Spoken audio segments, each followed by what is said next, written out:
आइए आज के इस वीडियो में हम मध्यकालीन भारत की स्थापत्य कला, मंदिर, मस्जिद और जो विभिन्न महत्वपूर्ण इमारतें बनी उनके स्थापत्य कला के बारे में चर्चा करते हैं।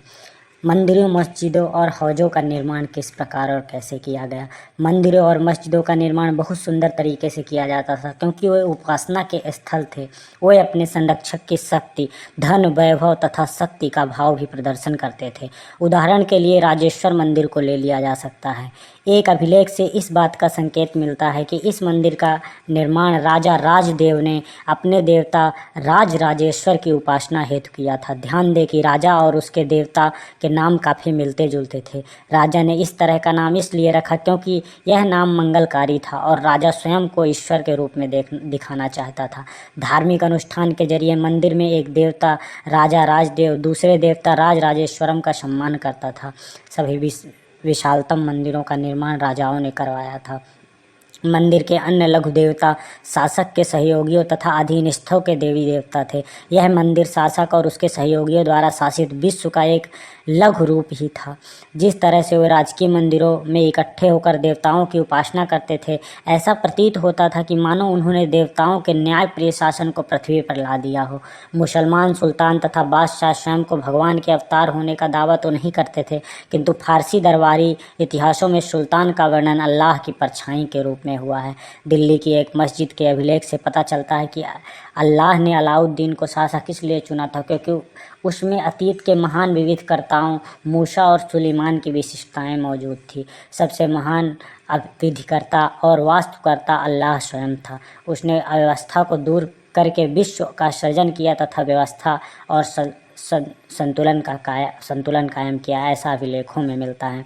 सत्ता में आने पर प्रत्येक राजवंश के राजा ने शासक होने के अपने नैतिक अधिकार की ओर जोर डाला। उपासना के स्थानों का निर्माण ने शासकों को ईश्वर के साथ अपने घनिष्ठ संबंध की उद्घोषणा करने का मौका दिया। ऐसी उद्घोषणाएं तेजी से बदलती राजनीति के संदर्भ में महत्व ग्रहण कर लेती थी। शासकों ने विद्वान तथा धर्मनिष्ठ व्यक्तियों को भी आश्रय प्रदान किया और अपनी राजधानियों तथा नगरों को महत्वपूर्ण सांस्कृतिक केंद्रों के रूप में परिवर्तित करने का प्रयास किया। इन सब में उनके शासक तथा राज्य को ख्याति मिली। व्यापक समझ यह भी है कि न्यायप्रिय राज ऐसा होगा जहाँ खुशहाली होगी, जहाँ पर्याप्त वर्षा होगी। इसी तरह हौजों और जलाशयों के निर्माण द्वारा बहुमूल्य पानी उपलब्ध कराने का कार्य की बहुत प्रशंसा की जाती है। सुल्तान इल्तुतमिश ने देहली कोहाना के एकदम निकट एक विशाल तालाब का निर्माण करके व्यापक सम्मान प्राप्त किया। इस विशाल जलाशय को हौज सुल्तानी अथवा राजा का तालाब कहा जाता था। मंदिरों को नष्ट क्यों किया गया उसके बारे में थोड़ा सा जानते हैं। राजा मंदिरों का निर्माण अपनी शक्ति, धन संपदा और ईश्वर के प्रति निष्ठा के प्रदर्शन हेतु करते थे। ऐसे में यह बात आश्चर्यजनक नहीं लगती थी कि जब उन्होंने एक दूसरे राज्यों पर आक्रमण किया तो उन्होंने प्रायः ऐसी इमारतों पर निशाना साधा। 9वीं शताब्दी के आरंभ में जब पांड्य राजा श्रीमर ऋषि वल्लभ ने श्रीलंका पर आक्रमण किया तो राजा सेन प्रथम, जिसका शासनकाल 831 से 851 तक रहा, को पराजित किया। उसके विषय में बौद्ध भिक्षुआ इतिहासकार धम्मकित्ती ने लिखा है कि सारी बहुमूल्य चीज़ें वह ले गया। रत्न महल में रखी स्वर्ण की बनी बुद्ध की मूर्ति और विभिन्न मठों में रखी सोने की प्रतिमाओं, इन सभी को उसने जब्त कर लिया। सिंघली शासक के आत्माभिमान को इससे जो आघात लगा उसका बदला लिया जाना स्वाभाविक था। अगले सिंघली शासक सेन द्वितीय ने अपने सेनापति को पांड्य की राजधानी मदुरई पर आक्रमण करने का आदेश दिया। बौद्ध इतिहासकार ने लिखा है कि इस अभियान में बुद्ध की स्वर्ण मूर्ति को ढूंढ निकालने तथा वापस लाने हेतु महत्वपूर्ण प्रयास किए गए थे। इस तरह 11वीं शताब्दी के आरंभ में जब चोल राजा राजेंद्र प्रथम ने अपनी राजधानी में शिव मंदिर का निर्माण करवाया था तो उसने पराजित शासकों से जब्त की गई उत्कृष्ट प्रतिमाओं से इसे भर दिया था।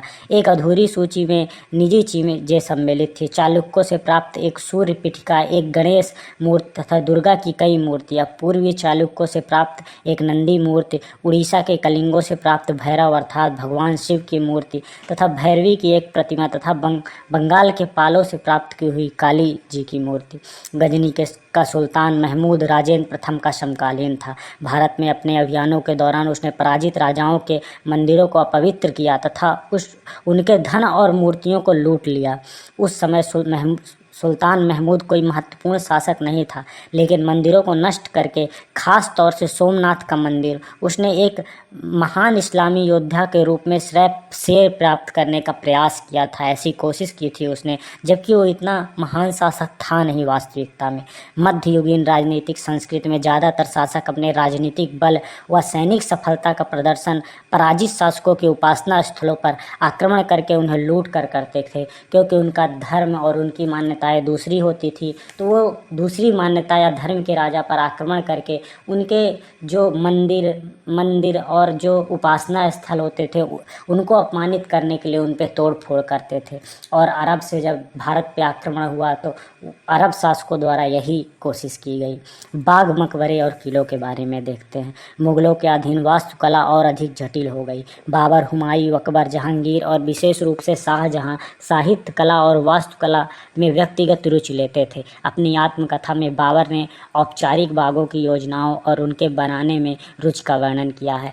अक्सर ये बाग दीवार से घिरे होते थे तथा कृत्रिम नहरों द्वारा 4 भागों में विभाजित आयताकार अहाते में स्थित थे। औपचारिक बागों की योजनाओं और उनको बनाने का खाका तैयार करने में बाबर ने रुचि दिखाई। 4 समान हिस्सों में बटे होने के कारण ये 4 बाग कहलाते थे। 4 बाग बनाने की परंपरा अकबर के समय से शुरू हुई।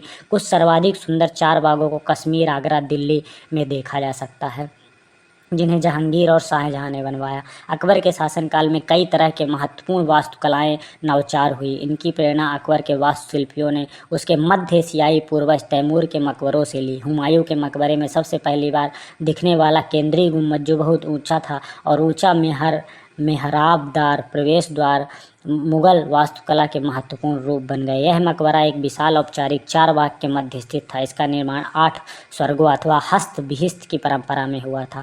इसका केंद्रीय कक्ष 8 कमरों से घिरा होता था। इस इमारत का निर्माण लाल बलुआ पत्थर से हुआ था तथा इसके किनारे सफ़ेद संगमरमर बने थे। शाहजहां के शासनकाल के दौरान मुगल वास्तुकला के विभिन्न तत्व एक विशाल सद्भावनापूर्ण संश्लेषण में मिला दिए गए। शाहजहां के शासन काल में अनवरत निर्माण कार्य चलते रहे। विशेष रूप से आगरा और दिल्ली में सार्वजनिक और व्यक्तिगत सभा हेतु समारोह कक्षों, दीवाने खास और दीवाने आम की योजना बहुत सावधानी पूर्वक बनाई जाती थी। एक विशाल आंगन में स्थित ये दरबार चिहिल सुतून अथवा 40 खंभों के सभा भवन कहलाते। शाहजहां ने सभा भवन विशेष रूप से मस्जिद से मिलते जुलते बनाए थे। उनका सिंहासन जिस मंच पर रखा गया था उसे प्रायः किबला, नमाज के दौरान मुसलमानों के सामने की दिशा कहा जाता था, क्योंकि उस समय दरबार चलता था। उस समय प्रत्येक व्यक्ति मुख उस ओर कट के बैठता था। शाहजहां ने दिल्ली के लाल किले के अपने नवनिर्मित दरबार, राजकीय न्याय और शाही दरबार के अंतः संबंध पर बहुत दिल दिया।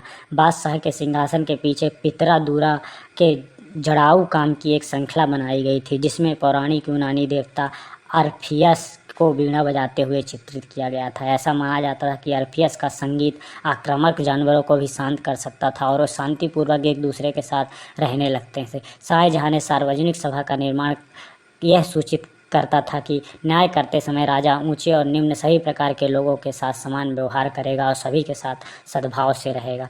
शाहजहां ने अपने शासन के भव्यतम वास्तुकलात्मक उपलब्धि ताजमहल के नक्शे में नदी तट बाग की योजना बनाई।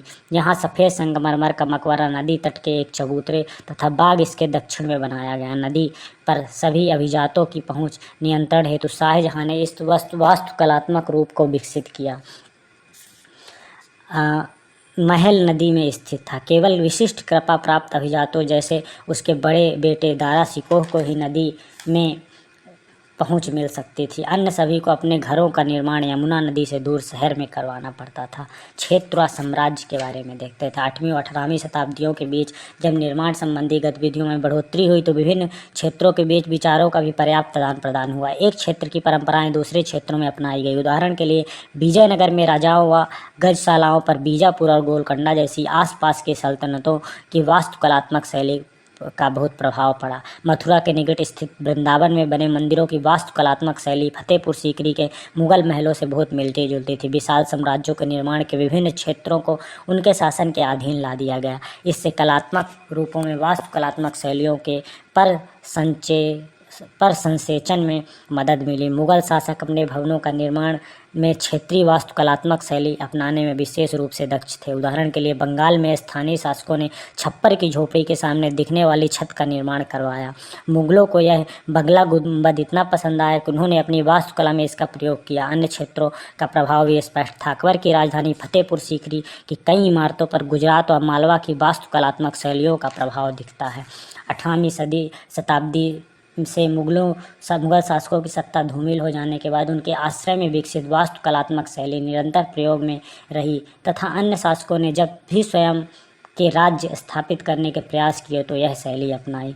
आसमान छूते चर्च, इनके बारे में देखते हैं। 12वीं शताब्दी से फ्रांस के आरंभिक भवनों की तुलना में अधिक ऊंचे और हल्के चर्चों का निर्माण के प्रयास शुरू हुए। वास्तुकला की यह शैली गोथिक नाम से जानी जाती थी। इस शैली की विशेषताएं नुकीले ऊंचे मेहराब, रंगीन कांच का प्रयोग जिसमें प्रायः बाइबिल से लिए गए दृश्यों का चित्रण है तथा उड़ते हुए पुष्प, दूर से दिखने वाले ऊंची मीनारें और घंटी वाले बुर्ज बाद में चर्च से जुड़े। इस वास्तुकलात्मक शैली के सर्वोत्कृष्ट ज्ञात उदाहरणों में पेरिस का नॉट्रे-डेम चर्च है। 12वीं और 13वीं शताब्दी के कई दशकों में इसका निर्माण हुआ। ये मध्यकालीन भारत के स्थापत्य कला